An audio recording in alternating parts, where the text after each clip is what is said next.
Good evening and welcome back to the Same Old Arsenal podcast. I actually could just talk for the whole podcast. I don't need anyone else. I could just wax lyrical about the whole day yesterday, but no one wants to listen to me all night. That is for sure. So, James, welcome back, and Chris. It's so lovely for all of us to be together, isn't it? Yeah, it's been a while, hasn't it, since the dynamic trio have been together. But yeah, looking forward to it. Lots to unpack tonight. I know. Christopher, still buzzy? Absolutely buzzy. I Yeah. loved all of that yesterday. Hook it to my veins. I don't know how we're even going to get through the whole show without just going backwards and forwards on the whole day, but we're going to try. Everyone on audio, welcome. Everyone in the chat room, welcome. And it's lovely to see Barnaby, if you want to put his post. Barnaby is our resident United fan and said to me on Twitter yesterday, I'll be there. Not sure if I was an Arsenal fan, I'd go on a United podcast today if what happened. Hold on, so However, you haven't been hooking yourself to Goldbridge's comments? Because let's be honest, poor old Goldbridge has been pretty ragey. And so as a football fan, sometimes you just enjoy a bit of... sorry, Barnaby, but you just enjoy a bit of Schadenfreude. And so I watching his... No, get out.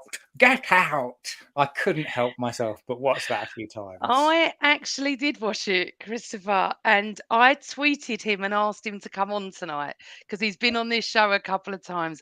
Needless to say, I didn't get a response, and needless to say, I think it was when I said like a couple of dogs trying to shag on roller skates or ice skates. It has to be the best term I've ever heard for Maguire and Evans, but we will get into that. So the fact that Mark Goldbridge lost his, you know what, it is funny to watch, but I don't even know where to start. I think right at the beginning, and everybody get your questions in. We will put them in during the show. We'll talk about everything we all want to talk about. Everyone wants to talk about the same thing. The fact that we beat Man United at the Emirates 3-1. One of the funniest things for me was just one of the funny things was when I sat down and saw the team when I was sitting in my seat with the blazing sun, which was bizarre in September. I sat there and I went, do you know what he's going to do? He's going to bring on Jesus with 15 minutes to go because they'll be knackered and he'll run at them. He hates them anyway because he's an ex-City player, isn't he? And Cole looked at me and went, well, that's not enough time, is it? But then everyone's realizing that we don't have 15 minutes to go anymore. It could be 25 minutes. So, yes, it is enough time. And then one of the other funniest things was the whole way through, Cole kept saying to me, it's a good time to score. It's a good time to score. It's a good time to score. And at one point, I looked at him and I went, we're going to score now. And Declan Rice pops up. No, honestly, those are my two little funny things. So, James, anything funny before we actually go into the match that happened to you yesterday?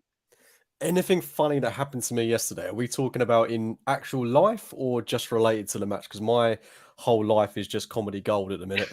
I don't know if No. you heard my little, not rants, but little monologue about my hybrid picture frame on the preview show Yeah, with I JJ. watched God it. Almighty, what a disaster!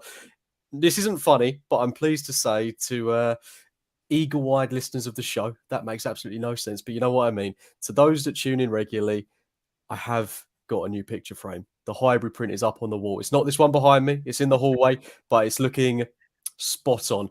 So yeah, that's not funny, but for me to put up a picture frame, personal achievement. So yeah, big Hopefully, it won't accomplishment over the smash. weekend.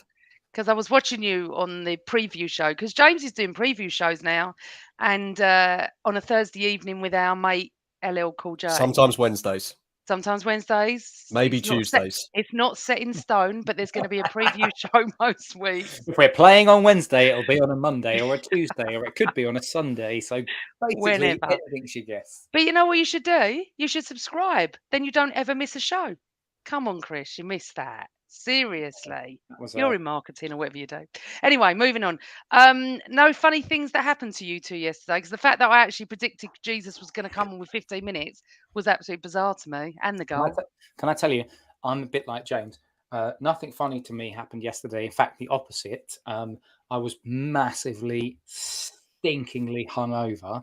And so yesterday I found it real struggle trying to muster myself to drag my sorry carcass from my back garden. I was literally at 11 o'clock in the morning. I was lying on a sun lounger in the back saying to the wife, oh God, I've got to travel on the Met line, which was closed from Baker. Oh, So it took me an extra 20 minutes going on the hottest line in the world at the time, which was the Victoria line, getting up to Highbury and Islington. I felt rough as old boots. And then to add to compound more misery pre-game, I lost my wallet. So I this morning reordering all my cards and all of that. A nightmare. So thankfully, like there was some cosmic karma and we got that last minute winner, because let's be honest, there's nothing better than scoring so late that the opposition can't respond. It's the greatest feeling in the world on earth. It really is. And I think everything about yesterday was incredible. But let's just go back a little bit. So we all predicted, me and you did 2-2, Chris. LL Cool J did 2-1. But our James, that way. Again, second prediction on the trot, isn't it? You went 3-1. What can I say? I mean, I had a feeling we were going to concede at home. It's just inevitable. I would love to go for a 3-4-0, but at the minute, for any home games, I just can't see us keeping a clean sheet, which is a real shame because I'd love to have more faith in this defence. But I wanted it to be a lot more comfortable. I didn't think it would be 3-1 in the type of manner that we got the victory in. It was certainly a lot more cagey than I'd like it to have been.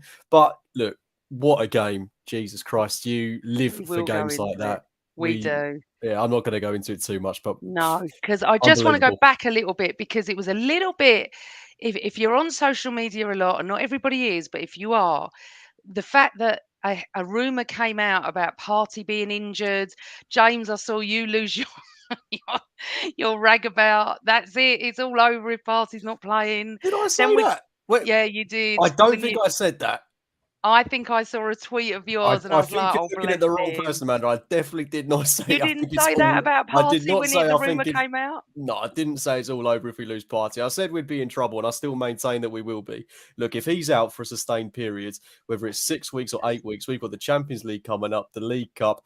We've got a lot of games to combat, and as good as yesterday was, it was absolutely brilliant. The reality is this squad is thin, and we will be, coming up into some tricky situations, I feel. So it is a worry, but I don't think it's the be all and end all.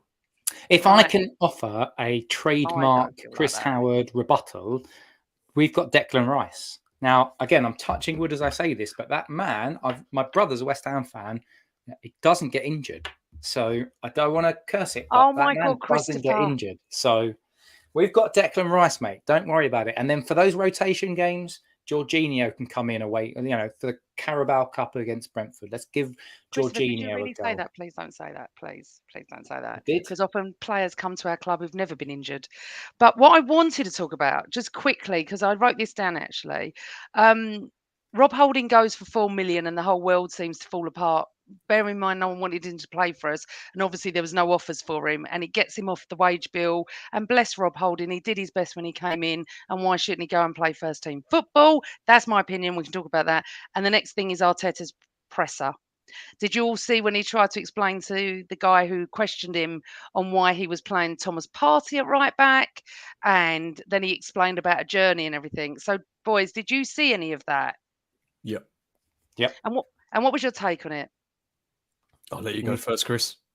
Well, given that I lived and spent a lot of my life around that area, it was quite nice to reminisce about the different variations that you can, ways you can get around the M25 at the North Circular, north side of it. But I think it was scripted. I think Arteta, sometimes I used to think this about Arsene Wenger. Sometimes they just sort of have a feeling like they're going to be asked something and they've got themselves a little sort of story behind it. And I think it was exactly the same thing. He was scripting that. He was playing to the galleries a little bit. So take it with a bit of a pinch of salt. The whole 43-36 formations thing, I mean, we don't play that level of formations. Like in game, things change and player positions change. It was actually quite interesting to get some insight and intel as to how the manager views matches, in my opinion, because clearly he sees passages of games and the way in which it's structured. And it just underlined to me that the detail that Arteta goes into is something to be quite hopeful about, because we turn up on a Saturday or a Sunday and we just watch, and we are partisan, and we have we have the passion and the desire. Like, I watch football matches that aren't Arsenal, and I analyse teams, and I think, okay, what formation are they playing? Who's pressing right here? Like, I started to watch the Wolves versus Palace game on the journey over, and it was like, so what are they trying to do? Like, what are the two teams trying to do? When I watch Arsenal, I can't do that. But when you start to watch them again, you can start to analyse matches. But it's just nice to see that you've got a manager who clearly does a lot of prep for everything. And actually, it's the reason we're in the position that we're in. All right, another reason is we spent a lot of money. But it's also because Arteta is so methodical about how we set up. So I've got no problems. I loved it. I thought it was brilliant, but then I'm a little bit biased towards Arteta, aren't I? I just think that how dare you question that, to be honest, because that's his tactics and that's the way he sets the team up and everything. And I didn't have any issue with it. Did you, James? No, not really. I mean, I think it's funny. Yeah, I do. Above all I don't else, think like, it's scripted at all. But anyway, I might be wrong. I wouldn't be surprised if there's a little bit of premeditation in there. I think there was a little bit with his post-match interview as well, because he was definitely anticipating that question on Kai Havertz when he came out with that little piece about him and how he met his wife. That definitely felt like something that was cooking up in his head. And I wouldn't, be surprised if Arteta did think about these things in that detail. I said it from day one. The man is an absolute psychopath, not in a bad way, but in a, I don't think you mean psychopath. Oh no, I do. No, he does. I do. I think he is mental, but in a way that is benefiting Arsenal, and I've got no problem with that. Do you know as well? I'm just going to jump in there on Cookie as well. I bet you're right, mate. I bet you anybody in the world the day before, so on Saturday, he was in front of the mirror, like talking to himself, going like, so, Michael, you asked a question about this. What are you going to say? And he's probably like practicing his lines about. Not only that, Chris, but he's probably sat down for his lovely family meal. He's got his kids there, his wife, and they're all trying to make a conversation with him. He's there with the salt and pepper shakers, trying to figure out new formations. So, is the pepper going to be Partey at right back? Is the salt going to be Zinchenko in the middle? I can definitely see him doing that, and I'm telling you, it 110% happens. If you watch the All or Nothing documentary, he lives, breathes, eats, drinks, sleeps football. That's why I love the guy. And Wenger did the same thing, didn't he? He's lived, eat, breathe. That's it. That's all they know. Just a quick one on Rob Holding, because that's the news of the week.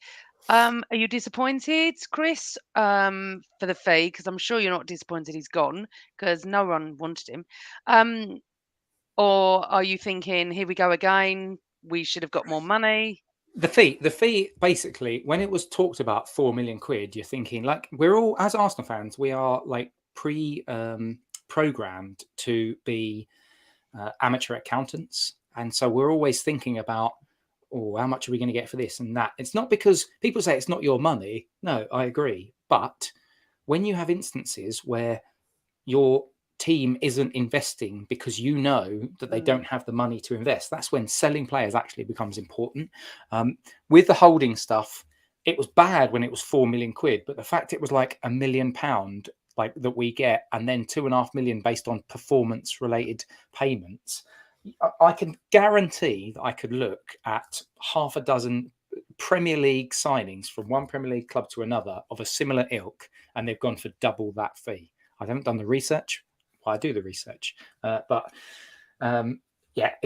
the fee more than anything else. It felt low for a guy that's 27 years old, that's made quite a few Premier League appearances, that's an experienced player, and it feels like, once again, we're just being sort of shafted. But I don't think we should talk about that, because he's not an Arsenal player anymore. Let's focus on the United game. Yes, no, it's only a little bit, and we're going to come to Havertz as well, because Arteta asking for Havertz love. And I do believe that if a player puts a top on, we have to give him love. Unfortunately, he didn't do so well yesterday. But let's move on to the game. Where does everybody want to start? Do you want to start with the team? Do you want to just jump in? What do you want to do, boys? Because it was, I start at the beginning for me was the atmosphere from start to finish was incredible. It's the best we've had this season. Second of all, North London Forever was the loudest I've ever heard it sung. We were up for it. The sun was shining. We were behind the boys. Obviously, we had Ben White back, right back. We had the back four that everyone wanted. Zinni is so important to our team, as we know. And unfortunately, yes, Partey was injured. We don't want him injured for long, that's for sure. And then as I said, I sat down and I realised Jesus wasn't playing. I was like, yeah, I know what he's going to do. That boy's tenacious and he's going to come on. I didn't predict he'd score, but I thought that's what Arteta would do. Hot afternoon at the Emirates. And I mean, I would like to just talk about the referee as well, but just talk us through the first half, Cooks. What did you make of it? I still feel we're a bit clunky. I'd be lying if I said I thought we were perfect, and I still think there's work to do. We had a lot of the ball, and we just weren't doing that much with it. But I do think we were better than we have been in the opening 3 games of the season. I thought Martinelli was fantastic. Saka, I still think, is warming into the season. I thought Odegaard was very good. Got the goal, obviously. But it was all us, basically. United had absolutely no threats. And I've seen a hell of a lot of praise for their new goalkeeper, Onana, off the back of yesterday. And I can't get my head around it at all because, okay, he saw a lot of the ball. He used the ball. He recycled the ball. But the only time it was accurate was between the likes of Lindelof and Lisandro Martinez. Apart from that, he tried a hell of a lot of balls over to Marcus Rashford, never tried it over to Anthony. Every single one was mopped up by Ben White and William Saliba. I have absolutely no idea where this praise for him is coming from. I've got nothing against the guy, nothing against him whatsoever. I'm sure he's a fantastic keeper. He might turn out to have a really good season for them, but I didn't see it yesterday. But what I find startling about Manchester United is they're so good in the transition, but they seem to have shifted their focal point back towards their defence and their goalkeeper in particular. They have put so much emphasis on this guy being the spine of their team single-handedly. They've got no attacking threat when they are on the ball away from home. Absolutely none. Anthony, barely in the game. Rashford, barely in the game apart from the goal. Martial may as well have not played. Fernandes, where was he? I'm not digging into these players because it's just for the sake of it being Manchester United, but they just weren't involved in the game. And you just have to look at their away record. It speaks for itself. Against the top 9, they've won 1 game in 14. It's dreadful for a team like Manchester United. That is dreadful. Eric Ten Hag, people should be seriously pointing the finger at him for that, because for Manchester United, that is really, really poor. And had we lost that game yesterday, which it looked like we might have done, I think that would have been, absolutely detrimental. But, I'm not going to get into the second half. Really disappointed to concede against the run of play. It was United's first chance of the game. That this has happened too much where we concede with the opposition's first opportunity at goal. That's something we have to eradicate. It was far too easy for him. Havertz loses the ball, can't seem to do anything right. He should have scored. He had that fantastic opportunity to put it in the back of the net. I'm sure we'll talk about Havertz later as well. But, very entertaining first half for the neutral. I mean, to come back as soon as we conceded, just brilliant character from this side. I just wish we hadn't left it that late to go on and win the game. But yeah, a good first half overall. Just talking about Onana, he actually made my nerves bad. And if he played for us, I'm not sure I could watch without screaming every minute. I mean, although he didn't cause the goal for us, there were so many times that he was so far out. I kept saying we should lob the goalkeeper. It was like he was playing in midfield at one point, and not for me. And I don't see anything special either. Although slightly disagree with you. I know my stats won't add up, but I think they were a threat going forward, but they didn't have much end product. However, every time they got the ball, I was nervous. I thought they kept the ball quite well. So, Chris, the first half, okay, I think United had something like 50 or 55% possession. It was roughly the same, Overall, whole match, it was 55 to 45. What, we were 45, or was the other way around? No, we were 55. We were 55, okay. I've seen a lot of people arguing about who deserved it. I felt we did, but we'll go into the second half soon. But the first half was interesting for me. I don't feel like Guy Havertz can do anything right at the moment. I think he's got confidence issues. I think he's got issues with the fans. I just think that we need to get behind him, and Arteta's right on that. We don't choose the team. We're not involved in that. Whoever he chooses, we have to get behind. I didn't hear any boos or anything like that. I'm not saying anything like that happened, but I think he can feel it. When he miskicked I think I could have scored that, and I'm useless at football. It was such a shame. If that had fallen to Saka, Odegaard, Martinelli being back of the net because their confidence is high. What do we Granit do Xhaka, about? if it had fallen to Granit Xhaka. It would have any of the. I'm not anyone. I'm just saying, but it fell to him. Eddie would have got it. He would have scored. Uh, it's such a shame that it's. I think that we do need to show him some love because I do think there's something there. And I said it about Vieira last year when everyone was on Vieira's back. Next season, when you used to do that one in, one out, one bangs or whatever it is, Chris, through the summer, I said Vieira, and he's coming good, and what a pass. However, I don't know about Martinez. I'm not sitting here saying he's going to be brilliant next year, but what do we do? We've got to give him support, Chris. Yeah, it wasn't an amazing performance from Kai Havertz, or Havertz, as some people are suggesting that's his name. I think he's just it's a confidence player that's been playing in a system at Chelsea that hasn't really worked, and it's not started off great. Like, I'll be honest with you, in game, in the ground yesterday, I'm turning to my mate Nick, who's next to me, and saying, "Hey, that's not good. That's not a good look. Fresh air kicking from just outside the 6-yard box. It's not a good look for an elite. Premier League footballers at the top of the league are supposed to be elite footballers. That's not great." He gave the ball away for the goal. It was him that was the mistake.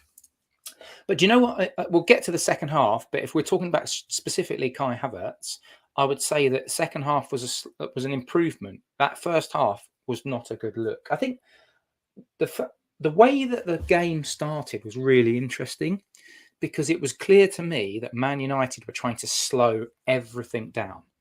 And what was interesting is the reason they were trying to slow everything down is because they were trying to draw Arsenal out. And that's why Onana was taking so long and he was waiting for Arsenal to press. And we pressed hard in that first half. We pressed hard all over the match. Like the amount of times I'm sure you guys can remember where you see Odegaard chasing down from if it's Martinez that's drifted left wide on the edge of the 6-yard box on a goal kick. And then Onana's played it to him and then back, like Odegaard chasing down, Eddie chasing down. We chased and we pressed for the first, 15, 20 minutes or something.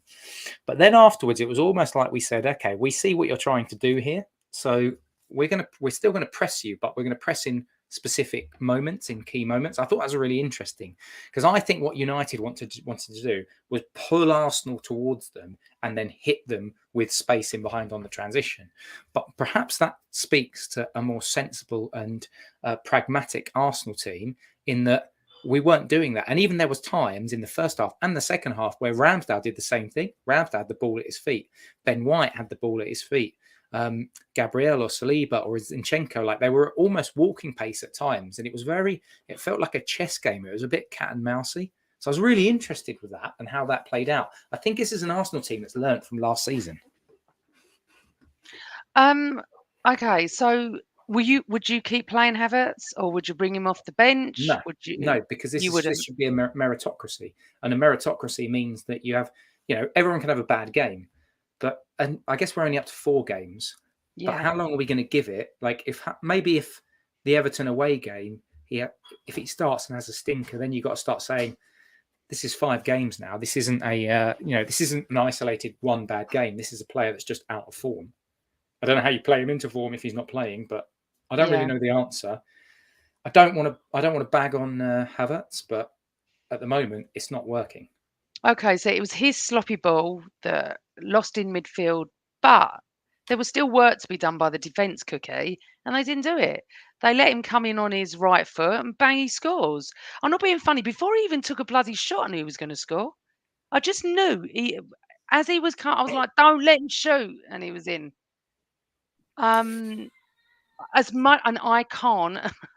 Marcus Rashford is the most amazing human, and if he didn't play for Man United, I'd be more in love with him than I am. I think as a person, he plays for United, and I can't stand that. However, the defence cooks. Havertz lost the ball, but there's still work to be done. Yeah, absolutely. Just having my very small opinion on the Kai Havertz thing as well. I agree with Chris. I don't think he should necessarily be playing when we've got options there in particular. I think my worry with our midfield at the minute is a lack of physicality potentially, because I know Havertz is absolutely massive, but he's very frail as well. Like, he is very slender and doesn't have the physicality of, say, Højlund. When he came on, I was looking at Højlund and I just thought, God, if Havertz could use his body in the way Højlund uses his, he would be magnificent, but he just doesn't, which is a real shame because he is enormous. Like, he has so much potential to be a physical player. But I think at the moment, if we're being totally realistic and honest with ourselves, Kai Havertz is a downgrade on Granit Xhaka for the here and now. That's not to say that will change. I really hope it does. But right now, we've got a player who's had 2 assists in his past 2 games, waiting in the wings, who I feel deserves a chance in Fabio Vieira. This is his season, I feel, to really stamp his authority on the team. And with Declan Rice in behind, we've got the perfect man to let him just roam, be himself. He's got Odegaard alongside him, who's good at the defensive aspect of the game as well. And then you've got someone like Emil Smith-Rowe. These are 2 guys that I think deserve an opportunity ahead of Kai Havertz at the moment. And when you consider that we've got the Champions League, the League Cup coming up, there are plenty of opportunities for Havertz to play games and to get goals, get assists. So I'm not too worried about him not getting minutes. And, you know, if we're winning the game at Everton, bring him on at 60 minutes. Let's see what he can do. But going back to your question about the defence, yeah, I'm totally in agreement with you. The defence has to do more. Ben White, I love Ben White. I think he's been fantastic so far this season. But, yeah, he's nowhere near his man, and he has to get a lot tighter. And, you know, the fact that Rashford is staring down a barrel of William Saliba and Ben White, and neither of them can do anything about it. I feel really sorry for Aaron Ramsdale because it was so close to being a spectacular save. But, you know, fantastic finish. He scored a brilliant goal against us last season, and just as it was last season, means absolutely nothing. So, you know, we can look back in our non-biased way and just say, you know, great goal, but frustrating for us not to keep a clean sheet. Frustrating for our defence not to keep another clean sheet at the Emirates Stadium. It's something that, as I mentioned previously, we've got to eradicate, because it is a problem. You know, a team like Manchester City takes their first chance and scores. We don't come back from that. It's very unlikely we do. So, yeah, it's a big concern for me, but thankfully it didn't cost us on the day. But, and I'm just going to put that comment back up that Carl said, Carl Fern, I can see it. It's very true. And welcome to the show, Carl. Remember when most fans were against Xhaka, we need to give Kai support and encouragement. I would play him against Everton. I'm with him as well on that. I'm with him as well. And also, I think it is also as well, there must be something that Arteta sees, because he's a winner, Arteta. He plays to win. He's just not going to put someone in our team that he doesn't think is going to work. I mean, he was putting some good balls through, Havertz. He wasn't made some terrible great blocks the as whole well. game. He did make some really He important wins blocks. his duels. He's not terrible. No, he's not terrible by any means. I mean, if he starts against Everton, I'm not going to be up in arms about it at all. You know, I don't hate the guy that much. I just think, you know, we've got to play the guys that are playing really well. But then again, you know, I'm all for playing him into form. And if Everton is the game where we win 1-0 and he scores the winning goal, I'm all for that. So I think we're grinding out results at the minute, and that's not to his detriment. But I think he has to start performing, because there will come a point where we just can't have a passenger in the team. But again, that's not to say that he was a 0 out of 10 yesterday, because he did make some brilliant blocks. And as Chris said, better in the second half. And let's hope he can bring that into the game against Everton if he is to start. But it's good that we've got options. You know, even with the party injury, we have got options there. Lovely. Can I just pull this up on screen? And I know we might get to that, but seeing as we're talking specifically about Havertz, and Gemini Jedi has said, shame he dived when he might have scored. I actually don't think it was a dive. There was contact. If there's contact, and this is a frustrating thing, actually, again, we're zipping, but because we're focusing on Havertz, it might be worth just discussing that just for a minute or two, Amanda. But for me, I found that a baffling decision from the referees, because there was contact. It's soft.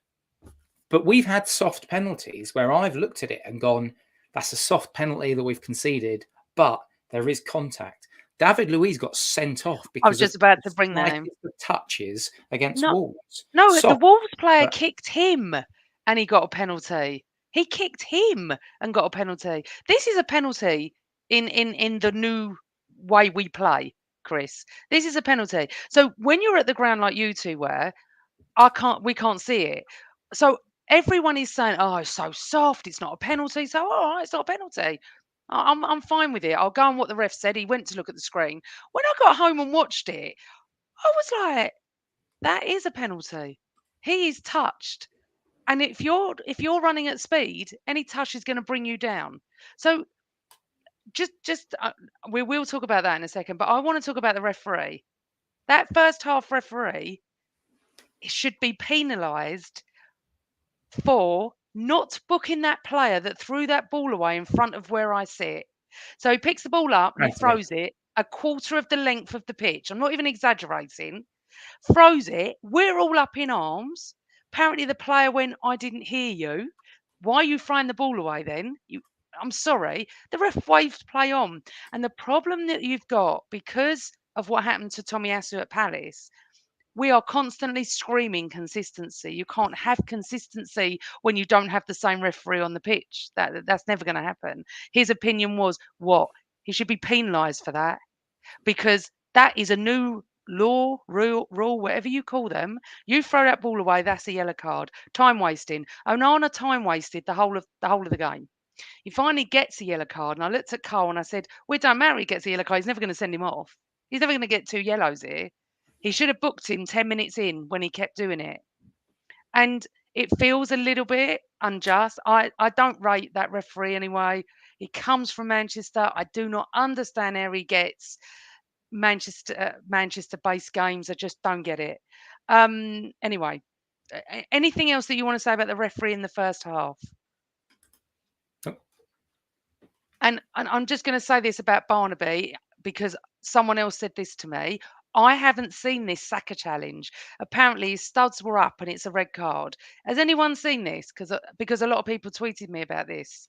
I didn't show it in the ground, and obviously I was there, so I didn't see it. And I didn't see it last night either. So I'm sorry, Barnaby. It's not that we're being very pro Arsenal. If Saka did do that, then he would have deserved to go. But I haven't seen it, and nor have the boys, so I don't know. But people are talking about that. Spurs fans are talking about that, by the way. So they go and score. Your heart sinks because, as you said, Cooks, it's their first attempt. It's been mainly us, putting the pressure on, chasing the goalkeeper down. And then 35 seconds later, go and do that. And what beautiful football, a beautiful Martinelli assist. And Odegaard, who Alan Algar always says, friend of the show, friend of mine, that Odegaard doesn't do it in the big games. I haven't tweeted him yet about that, but I will. So, Cooks, what do you make of that goal? Splendid. Yeah, really good because we just didn't deserve to be behind. And that's what it felt like the team thought as well. They were like, for God's sake, guys, look, we do not deserve to be in this position. So they just grabbed the game by the scruff of the neck and just did what we should have done so much more of. Just played with initiative and just played through United because that's how easy it is to cut through them. Literally, it is that easy to get through them. Just a couple of, 1-2 passes. Nketiah, Rice, all involved. Martinelli, fantastic in this move as well. To have the composure, to not rush it and find Odegaard, who is in acres of space. How has he been allowed to get into that much space? It's crazy. If I was United, I would be fuming about where is Casemiro on that one. But it's Eriksen. Wasn't it Eriksen that was... well, whoever it is, Casemiro, Eriksen, Martinez, they've just left him. They've just absolutely left him. But the finish from Odegaard was just top draw. So powerful. Onana stood no chance. I really felt after that, we'd go on to score again quite quickly. But perfect time to score and, unbelievable move. Chris, I mean, Odegaard again. We love him. None of us don't rate him, although there are still some Arsenal fans. I can't even call them fans, but he is just in the right place at the right time. And I think the word is correct, James. Splendid. It was magnificent to come back like that at 1-1 was such a beautiful move as well. And do you know what? Sometimes I often sit there and think, I think we could do with going 1-0 down. I think we could. I think it'll wake us up. I think it will just give us that spur. Absolutely. I disagree with you on us going 1-0 down. I'd rather we never ever concede another goal again and win every single game by 3 or 4. But obviously, that's not a realistic assumption. Martin Odegaard is now, and as of last season, a very similar player to the guy who used to play. I'm not even going to say his name because it's Chelsea, but that guy who used to play number 8, who has turned into a pretty failed manager. But Okay. Mr. FL, Yeah. late arriving into the box, perfect timing. That if you think about 4 years ago, or was it 5 years ago, where we would have a midfield that would get us 2 or 3 goals a season because nobody would be in those positions. But Odegaard has learned that. He's learned that over his time at Arsenal, and that is so valuable. That's going to get us so many goals. Like, we need to score. If we want to get close to the league title, we've got to get 90 goals this season at least. That means you've got to get Odegaard on 10 to 15. You've got to get Saka on 10 to 15. We've got to get a load of people into double figures. And Odegaard's already on 2. I fancy him to get into double figures quite comfortably this season, and he'll do it by those kind of late arrivals. It's absolutely brilliant. The movement is fantastic. When I rewatched that goal, I was like, that's your archetypal perfect sort of Arsenal goal. If you're talking about lovely football, great build-up, good movement, one touch. Eddie Nketiah receives the ball, just one touch off to Martinelli, who then looks up and just drops it back to Odegaard. You know what? We score 40 or 50 of those goals this season, I would be delighted because that was amazing. Oh, it was beautiful. And the thing is, the minute he got it, like I thought with Rashford, he's going to score. Odegaard's not going to miss from there. And he's just, I love him so much. So it's 1-1. We go in at the break and Havertz was second half. And it's buzzy. I mean, for people that are not there, the atmosphere was so electric yesterday, and we just couldn't wait for it all. A full ground. We were singing all the game. I couldn't really hear United singing. That's not me just saying it, but I think there was a lot of us. Everyone as one. We're 1-1 against United, and out comes the second half. I mean, I'll start with you, Chris. So, at half time, did you think? I mean, obviously, I knew he was going to make the subs because obviously I'm Mystic Manned at the moment. But did you? I actually called for Jesus earlier than 15 minutes. We start off, and I think we start off pretty well second half. Yeah, there was added impetus, but I still saw Man United and Arsenal trying to be very cute in terms of in possession. There was times where you saw players at walking pace, but it really felt like Arsenal wanted to control it. What they didn't want to do is get caught too open.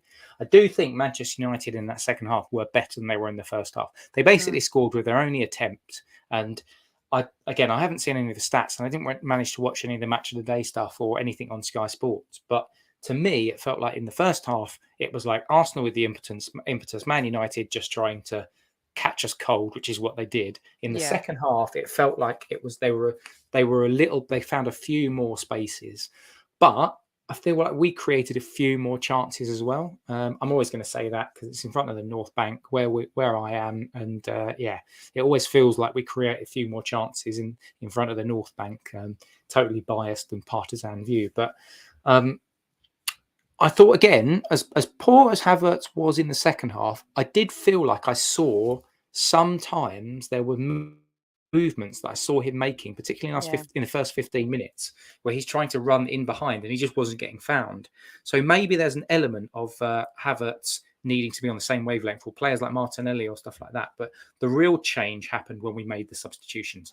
And I think we need to get Arteta credit for that, because obviously he's the guy that's making those substitutions. And I'm sure we've all been on this pod before and talked about in the past about how sometimes his subs didn't quite work. But I think each of his substitutions was the right substitution at the right time as well.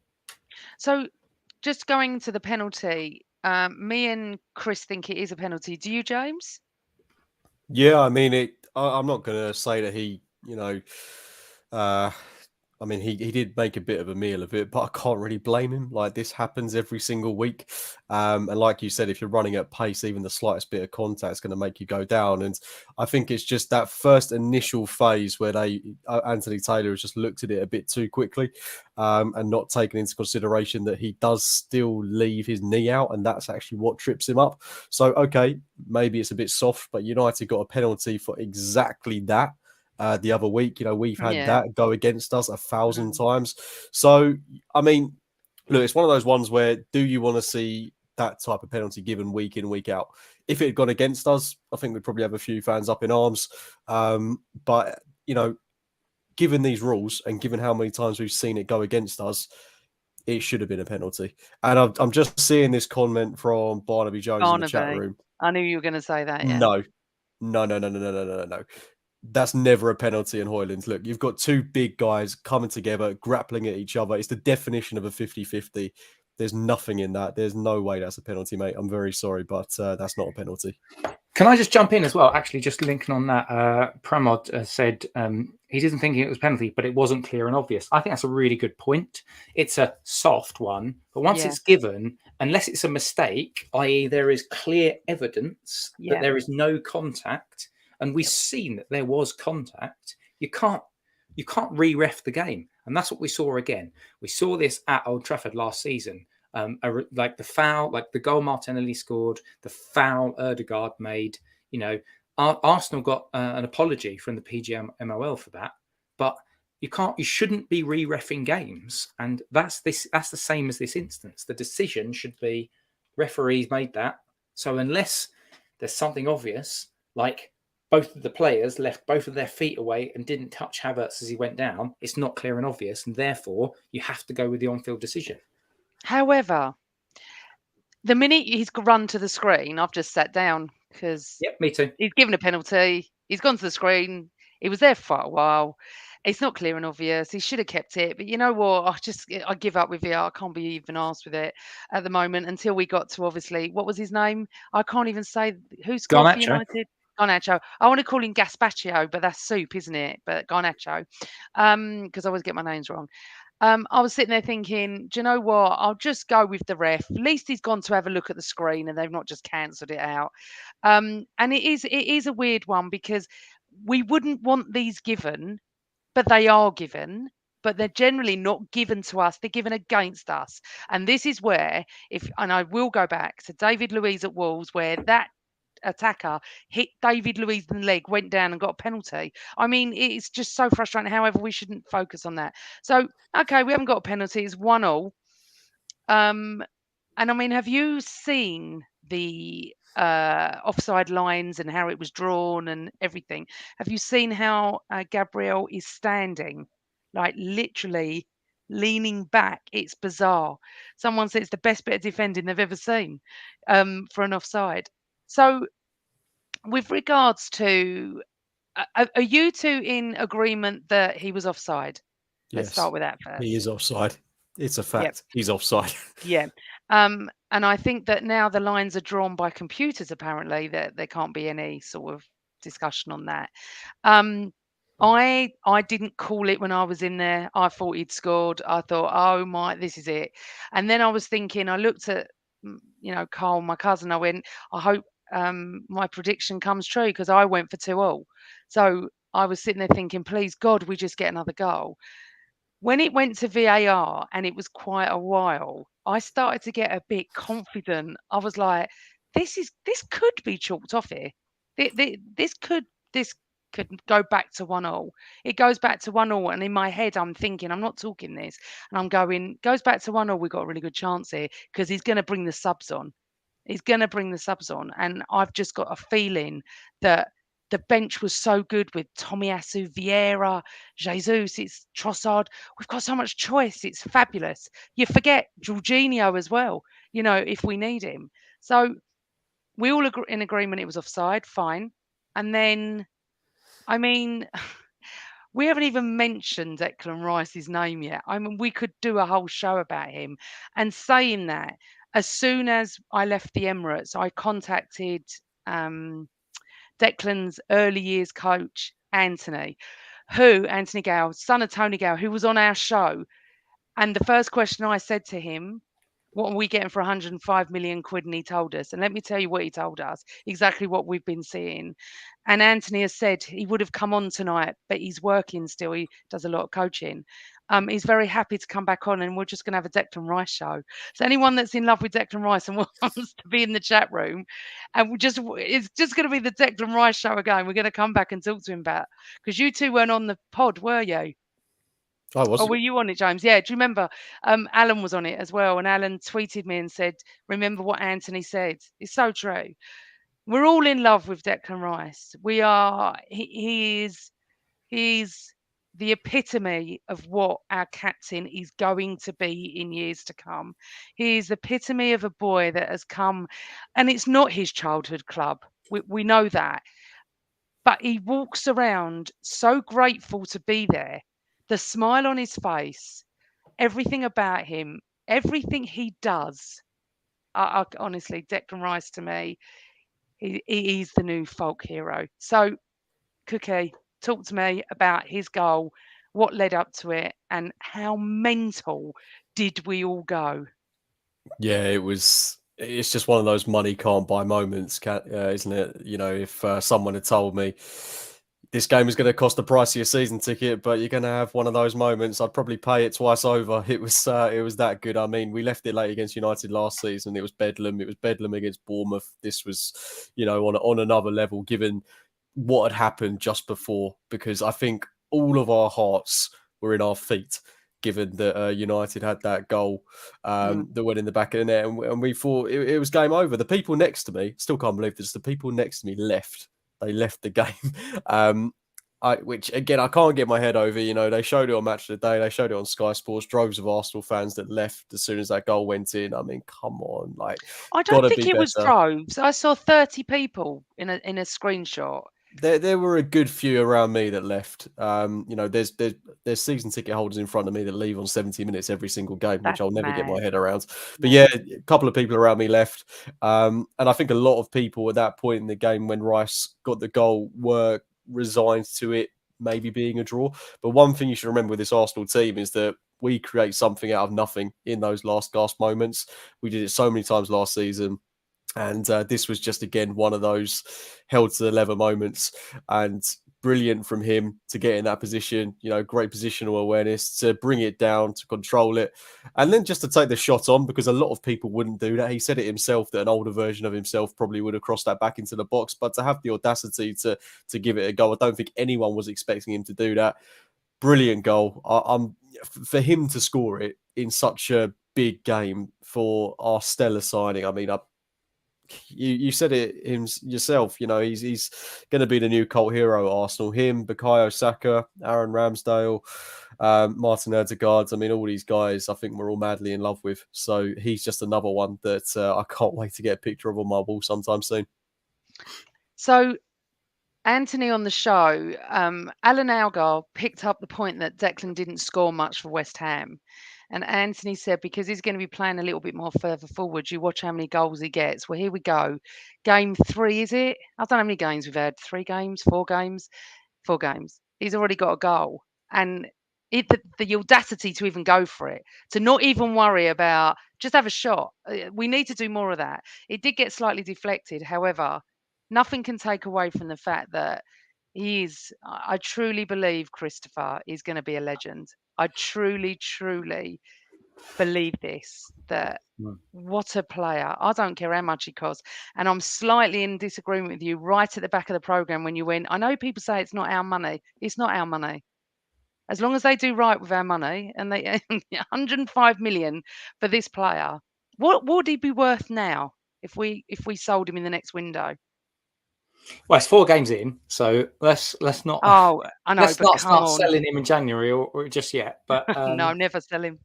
But yeah, he's. I think the adaptation period has basically been days. We're talking about Havertz and having, playing different systems and having to learn how to play in Arteta's Arsenal. Well, Rice is having to do the same thing, but I think that's the difference, and that's why they paid that extra amount, and that's also why. yesterday, so we played Manchester City last season, and Thomas Partey was injured for the home game, and Jorginho came in, and although Jorginho he didn't do anything massively wrong, he was not the same. It was a clear drop down in quality. You cannot tell me that Declan Rice is a drop down in quality from Thomas Partey at the number 6. And that's what we've paid the money for. We've had a situation exactly as we've always experienced every season. Thomas Partey has got injured for a period of time, and we've got Declan Rice, who is now bossing the midfield. And not only is he bossing the midfield, he was dropping deep to pick up the balls from Ramsdale. He was always there for both Saliba and Gabriel to pick up the ball. I mean, Arteta, I can see why Arteta was so desperate for him, because he's like similar to how Arteta was when he played for us, only he's better. He's got a bigger engine. He's come at Arsenal at an age where hopefully we've got him for 6, 7, 8, 9, 10 years, because he could be that good. And if he can stay fit the whole time, hey, what a player we have. How was your hangover after you celebrated Declan Rice? Well, I didn't have a hangover because I was. What you mean, as in how rough was I feeling? Yeah, how did you feel? Okay. I think on about 75 minutes, I started to feel like a normal human again. On the when Garnacho scored, I was just like, this has just been the shittest day ever. But when that went in, yeah, I forgot that I was feeling rough as old boots. Let's just say that. So we go 2-1 up, and for people that weren't there, it was incredibly electric. It was mental. We started to believe. I don't even know what minute. I'm so lost with how many minutes we're playing now. That it goes 2-1. They all run to the corner of the North Bank opposite to where I am, really. And I'm I'm speechless. It is incredible. Everyone's kissing everyone. Everyone's jumping. Everyone's going mad. Were the subs on at this point? Yeah, they were, weren't they? The subs were, of course, because yes, Jorginho came on 90 minutes and 9 minutes into injury time. So How good Jorginho is got this? like the last 2 minutes. That he takes off Odegaard for Jorginho. I mean, the balance. I don't now, like that. I really don't like that. Well, I've got not in a game like this. In a game like this, mate, that's fine. Yeah, it's perfectly fine. I don't know. I like Jorginho. I've got nothing against the guy, but I just think there are certain game states where it works and certain game states where you just don't need to do it.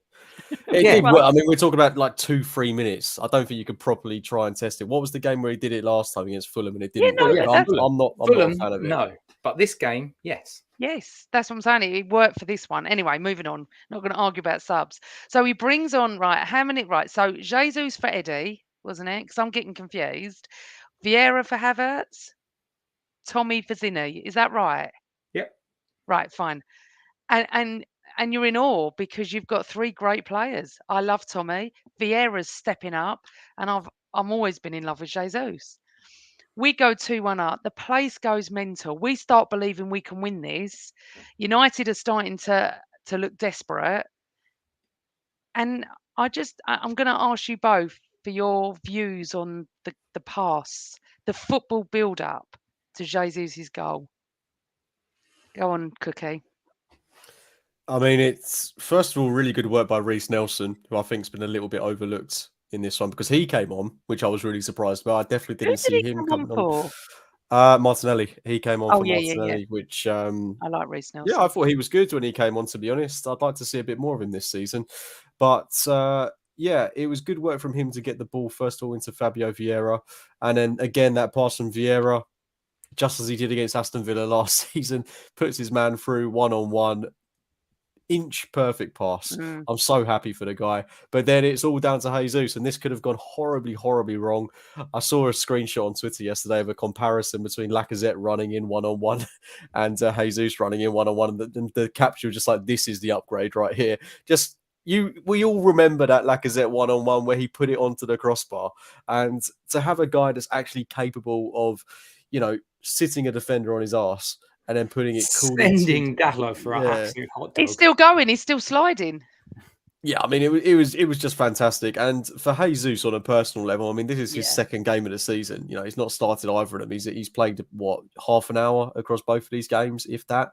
And yeah, for him to score, I think it's really big for him. And as good as Eddie was, who I did think had a really good game, to be honest, his hold up play was excellent. The way he brought other players into the game just wasn't really on the end of those opportunities. But you know, it could be a real toss up between him and Jesus starting the game against Everton. But I think in that cameo we saw from Jesus, you just see the quality there and why he is our number 9. And I think it will probably be him that goes into that striking role from here on in. But to Eddie's credit, been fantastic in the couple of games he has started this season. A lot better in you know, the majority of the games that he played for us last season. And I think we've got real good competition in that striking role now, and it's really exciting. So, if either of you have listened to Peter Drury's commentating of that goal, Yeah. I swear I'm in love with the man already. And someone then tweeted how Martin Tyler would have said the same goal. It is quite funny. Thank God Sky have signed up Peter Drury. I want him on every game of ours. He's so dramatic. He's so theatrical. He's so amazing. I love him. Um, and honestly, there's a lot of TikTok videos that people are putting together with his commentary and the goal. It's just beautiful to watch. And what I love so much is that yeah, totally correct. He is immense. He's just fantastic. And I think social media pushed Drury to, I think Sky, because it wasn't only us that was raving about him, all clubs that, he commentated on. Anyway, but moving on from that. So up steps Vieira, Christopher, with the most sublime pass, calm, cool, collected. We tear them open. And now Jesus is running towards you two because you're in the North Bank and we're watching him. And I do find it strange, and I'm not criticising anyone for this, but my first instinct isn't to get my phone out and video it. Yet so many did because I think they thought he was going to score. I live in the moment. I'm just enjoying him running, and I'm thinking, this is it. This is Jesus, and and and as much as you have to realise as well, he was an ex-City player. To score against the team that were your rivals for so long, I love Jesus. I'm so happy for him, Christopher, that I woke up this morning and I just had a massive smile on my face. Yeah, and I think it was an important goal for him to get as well, because let's be honest, he was looking good in pre-season, and he has Arteta's been easing him in, Yeah. and this is the perfect sort of foil for him. I mean, what's been helpful for us, I think he said some comments about it post-game as well, around how, Eddie Nketiah playing well is good for Arsenal, and that's the right type of attitude, and it's the right type of attitude you need from all of our players. I think Gabriel Jesus also realises that, yes, he's the centre forward. Yes, he plays number 9. And yes, he will get that place back off of Eddie eventually. But he's also versatile. He can play left, he can play right. So I think Jesus knows that he's going to get lots of games. This isn't going to be an instance where suddenly we just see him as an impact sub. So it's about feeding him back in. It's about giving him the opportunities. He's got his goal. Top stuff, and now hopefully after the international break, he's only just come back from injury, so hopefully I don't think he's been called up for Brazil. Let's get him a nice bit of week or two on the training pitch, and let's have him ready for Everton. Interestingly, we've got a City fan in the chat room. He's also a big confidence player, so that is going in. It's big for him. He tends to have peaks and troughs. I don't think he had peaks and troughs with us, did he? Yeah. Last season, did he? Oh, okay. Yeah. I can't remember. I know he got injured. A lot of it injured. was linked to injury, I think, more than anything else, because he took a while to get going, and then he sort of faded a bit at the end. But yeah. Yeah, I just loved it. Oh my God. It was amazing. And again, we then went mental. And we wish we'd have had like 5 or 10 minutes left to actually enjoy it, because it literally was a minute or so. He blew, and it was just incredible. And then Declan Rice. Now that's when I did get my video out. And I didn't sing, so I could post it for everybody. That when they played Rice, Rice Baby, Ice Baby, and he's walking along clapping everybody, going to the North Bank. Not all the players do it. Odegaard does, Saka does occasionally. He's done it twice now for us. He loves it. You know, he loves us already. He's like he's been here years. Declan Rice, what a man. But that goal by Jesus. And then they go jumping in the crowd. And the scenes of the crowd and the North Bank Lower, it's just incredible. It really just was the most magnific day we had. And for me, my number one hate is Tottenham, and it always will be. My second, and I tweeted this, is United. And I know a lot of people say, oh, no, it's United for me. It's United for me. I think it's an age thing as well, that people that were born around London and Essex, it's going to be Tottenham. It's going to be Arsenal. It's not going to be anyone else. But I think maybe if you were born in different areas or different parts of the globe, it's not Tottenham for you. It's United. Who is it for you, James? Because you're sort of Essex, London, aren't you? Oh God, I could put Tottenham, United, and Chelsea as a trio. To be quite honest, all three of them I absolutely despise. Maybe for me, like, you know, you live in a similar area to me, you get a lot of Essex Reds, so I think that's maybe played a part. Got a lot of glory hunters around here, as you like to call it. I don't know. I think I, especially in this day and age, you don't see a lot of Tottenham fans on Twitter, do you? It always seems to be United, United, United, United, and Chelsea, and Chelsea, and Chelsea. But the whole world is not just run by Twitter. No, of You've course got it's not. Of live course it's not. families, I friends. no, you know, if we're being historic, it's always the North London derby I want to win above all else. So for that reason, yeah, it would be Tottenham. Yeah, I was going to get to that. If we could only beat one, it would be Tottenham all day long. Chris, what about you? Yeah, no, I can't add to okay. anything. It's just Tottenham all day long. So I was born and raised up in Harlow, so you know it's a very Tottenham. West Ham, Tottenham, West Ham, but mainly Tottenham heavy area. So, but you do find like people are arguing me, so you can hate who you want more, but it'll always be Tottenham for me. I was born that way. Half my family are Tottenham, so it's just it doesn't come close. But United are second. I don't care about Chelsea. They don't bother me. They never bothered me anyway. It's more probably Liverpool as well next. Big clubs, I suppose. Anyway, okay, look, it's just been the most amazing show. We need a couple of questions, boys. Anything that you want? So we have Phil has jumped in with, is there different expectations? This is an interesting one. Different expectations on Saka because of how good he is, which I think is a good question because I don't think he was great against Fulham. No. And I don't think he was great yesterday. But his grade is a 6.5, 7 out of 10, which is, you know, it's a lot better than many other players we've had in recent years. I didn't think he played very well yesterday. I said that. And it's very hard, isn't it, to sort of criticise. You just can't. You can't criticise Saka. I just can't do it. But Cookie, I didn't think he'd played that well. No, he wasn't tearing up any trees by any means, but you know he does the basics. Even when he's not having a great game, you know he works hard. He does his defensive bit. He still creates opportunities for other players. But you know his performance yesterday, I think, just came down to jumping into the crowd and smothering that guy. I mean, the things I'd have done to have been that bloke that he jumped on, absolutely fantastic. You know, he's another one. We're talking a lot about Declan Rice, but his connection with the supporters is unrivaled as well. Those two, they are the poster boys of Arsenal Football Club. But yeah, no, he didn't have his best game. Like I say, he's warming up into the season. I wouldn't be surprised if he bags a couple of goals on international duty with England. He always seems to whenever he goes away. And then he'll come back for Everton, fit, firing. And yeah, I think we'll see the best version of Saka after this international break. That'll be amazing. Yeah. It did with an open goal, though, didn't he? He did, you know, he would have scored that. And he didn't really get much power on it. But anyway, I can't criticise Saka. I just can't do it. Anyway, any more questions? Yeah, we got one more, which is from Yamara G. Did Vieira do enough to warrant a starting spot next match or still do better off the bench? I think for me, get him on, give him a go. But I don't think he will because I think he's going to give Havertz another game or so. I think you need to have half a dozen games before we start saying, okay, do we need to change this? And I think probably that's what's going to happen. So, Cookie, what do you think? I'd be the same as you. I'd like to see Vieira start. You can only be a bench player for so long, and we need players who are producing numbers. At the minute, he's doing that. Havertz isn't.